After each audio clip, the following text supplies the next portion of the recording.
Olá, sou Larissa de Matos, fisioterapeuta. Hoje nós vamos estudar a matéria de Fisioterapia Ginecológica, unidade 1. A matéria de hoje é Fisioterapia nos distúrbios ginecológicos e obstétricos.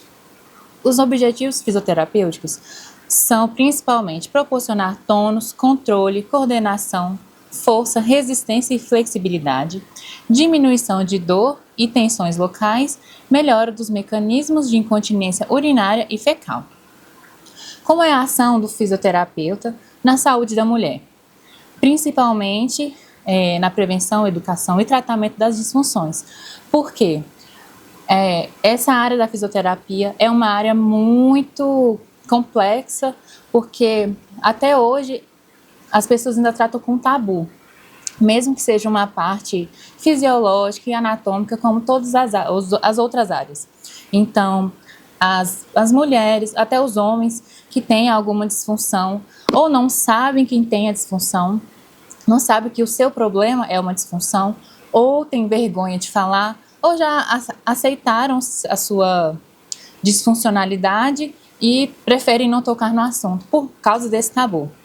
Então, o fisioterapeuta tem esse papel educacional e, claro, compreensivo, porque sempre mexe muito com a autoestima, com a autoconfiança também.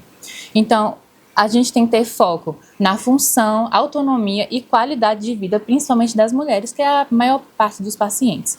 Então, a maioria das disfunções da urogineco, elas alteram muitíssimo a qualidade de vida.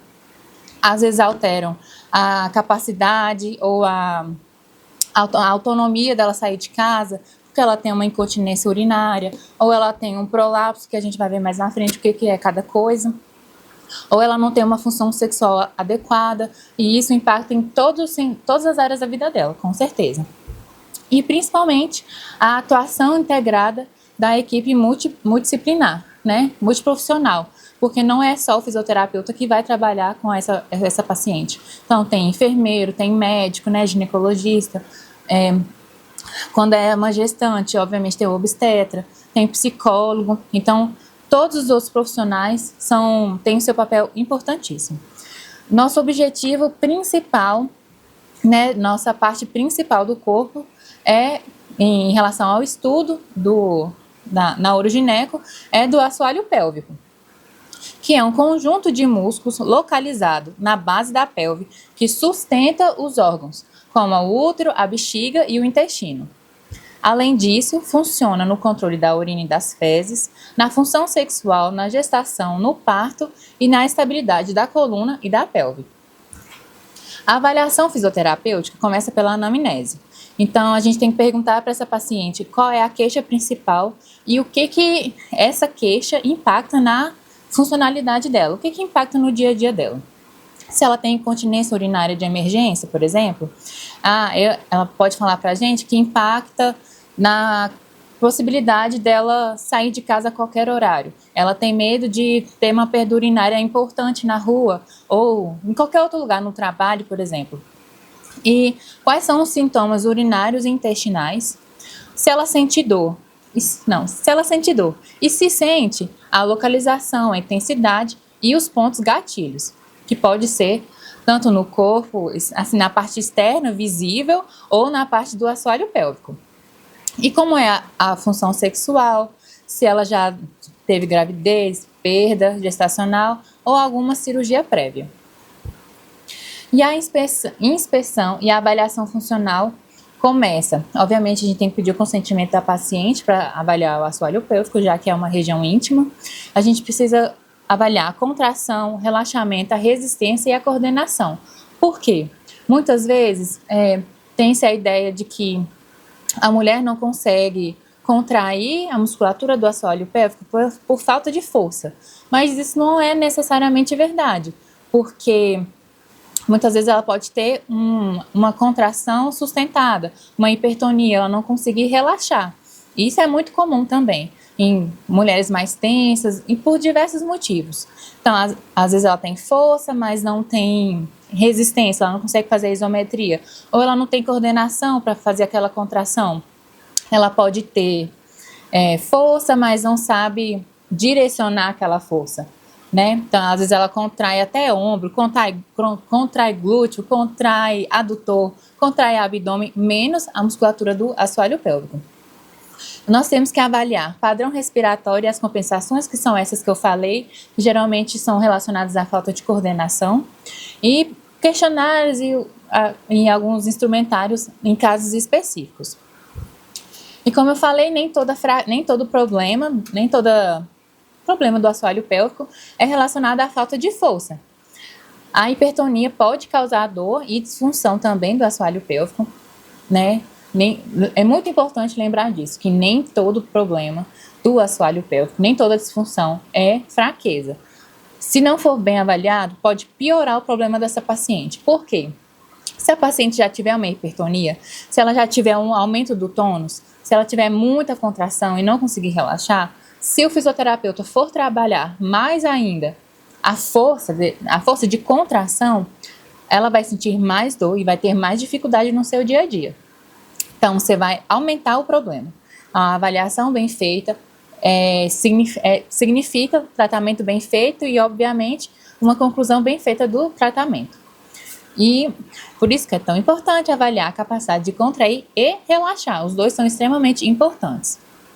E as técnicas terapêuticas específicas. Por meio de que a gente trabalha depois, obviamente depois de fazer toda a anamnese, inspeção, avaliação física e traçar os objetivos especificamente de cada paciente. Nós vamos ver rapidamente algumas técnicas terapêuticas. Primeiro, treinamento da musculatura do assoalho pélvico, que nada mais é contrair, relaxar, isometria e coordenação, né? Às vezes, assim como a musculatura normal do corpo, se eu for fazer um treinamento funcional, você pode pedir para fazer uma contração sustentada, pedir para fazer algumas repetições e depois a isometria. Isso aí independe do fisioterapeuta, são alguns tipos de treinamento. O biofeedback, que vai utilizar por meio visual para a paciente entender quando é que ela está fazendo a contração e quando ela não está. Porque como é uma musculatura que não é usada com muita frequência, não dá para a gente ver, então é difícil muitas vezes o paciente perceber se ele está contraindo ou não. Então, tem jogos, tem muitas coisas, tem várias opções lúdicas para usar nesse biofeedback. Mas geralmente coloca um eletrodo via vaginal e coloca para a paciente ver na tela. Tem um passarinho que vai subir e vai descer quando você contrair, relaxar. Tem que passar pelos obstáculos. Tem vários. Mas esse é muito importante para as pacientes que têm muita dificuldade em perceber se está contraindo ou não. A perineumetria, que avalia a força, pressão e resistência muscular pélvica. A eletromiografia, que é a ativação muscular, é parecido com o biofeedback, mas ela é mais específica.